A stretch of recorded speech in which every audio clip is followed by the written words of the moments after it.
Welcome back to the channel. In today's tutorial, I'm going to show you exactly how to drive joints in Fusion 360 so you can preview motion, test your assemblies, and understand how your components move before exporting or manufacturing your design.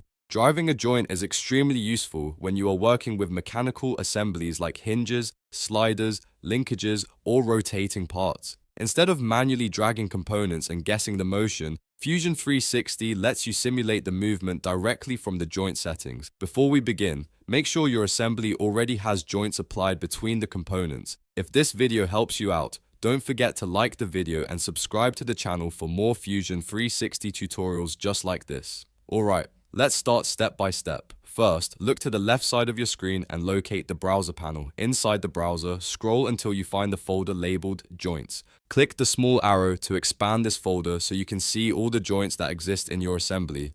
Next, find the specific joint you want to animate or test. Once you locate it, right-click on that joint in the list. A context menu will appear with several options. From that menu, click Drive Joint As. This opens the Drive Joint dialog box, which allows you to control the motion of that joint. Inside the dialog window, you'll see a slider along with a field where you can enter a specific value. Depending on the type of joint, this value might represent an angle for rotation or a distance for sliding motion. You can drag the slider slowly to watch the components move in real time, or type an exact value if you want a precise position. This is perfect for testing clearances, checking motion limits, or demonstrating how your mechanism works. Once you are happy with the position, simply click OK. The joint will move to the value you selected and your components will reposition accordingly. And that's how to drive joints in Fusion 360 and quickly simulate movement inside your assembly. If you found this tutorial helpful, make sure to like the video and subscribe for more simple Fusion 360 guides.